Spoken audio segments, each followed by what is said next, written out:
Welcome back to The Full View. A ship has lost 44 containers at sea, 300 kilometers north of Cape Town on Tuesday. 18 crew members were rescued, evacuated from a safety raft. Authorities fear a potential oil spill at the sea as the ship remains aground. For The Full View on this, the Chief Operations Officer of the South Africa Maritime Safety Authority, Sobantu Tilayi, joins me for this. Sobantu, good evening. Thank you so much for your time. Really do appreciate it.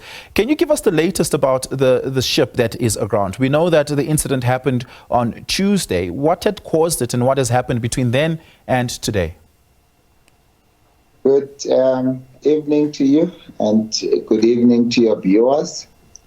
We, in fact, have two incidents going.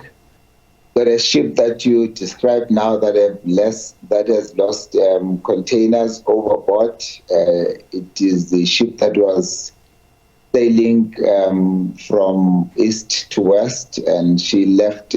She lost a whole lot of containers, 44 to be exact, overboard. And between Devon, and we've got the ship going to Port Elizabeth at the anchorage, and we're trying to manage that situation. That was due to bad weather.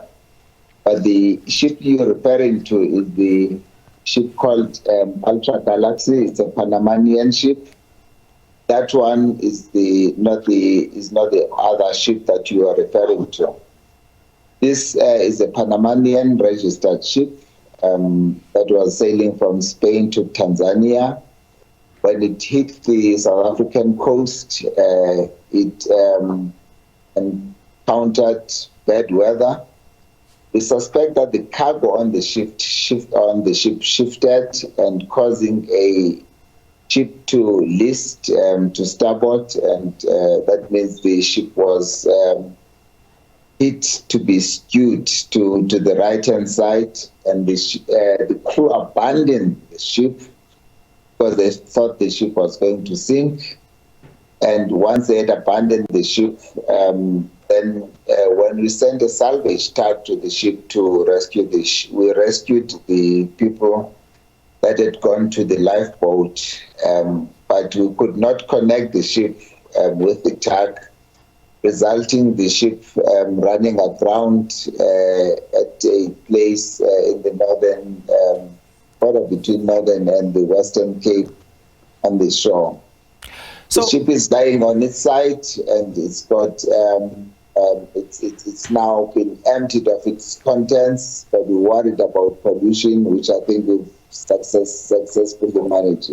Yeah, Sobantu, thank you so much for that clarity. Really appreciate it. So the two ships, which of the two provides a threat, at least at the moment, of a potential oil spill? Is it the Filipino ship or the Panama ship?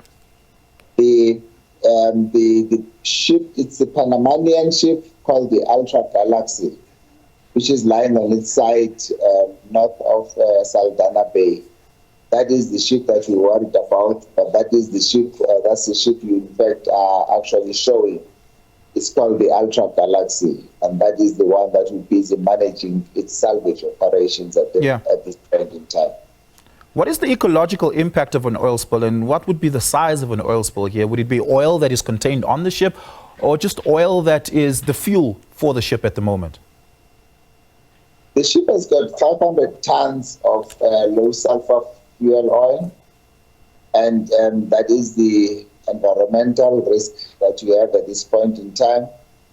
We've got salvers on site, so we do not think that we're going to have any leak from the ship to the sea, because we've got, as I'm saying, the salvers that are working on a salvage plan to remove the oil from the ship before the oil spills onto the ocean. Yeah. So that remains an environmental threat, but we think it is an environmental threat that is well managed at this point in time. If there were to be an oil spill, given the weather conditions at sea, would it be able to be contained and cleaned up? We do not think that it will get to that point. As I'm saying, the ship is still lying intact.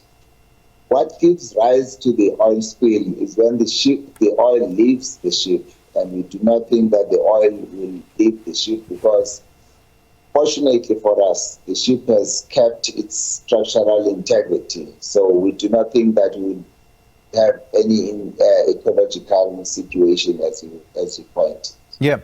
Given that we now know that it's two separate crews that had to be rescued and evacuated, how difficult were those rescue and evacuation exercises? One crew had abandoned the ship and they were saved by passing vessels. The other, how were they rescued and evacuated?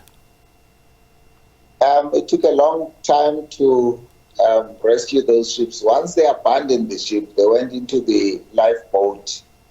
And because the weather conditions were quite bad, we had summoned two cargo vessels that were close by. When they got to the lifeboat, they could not get alongside to get the crew from the lifeboat into the passenger vessels, into the cargo vessels. But we also had fishing vessels that were in the vicinity, and that is how we were able to get the crew from the lifeboat onto the fishing vessels.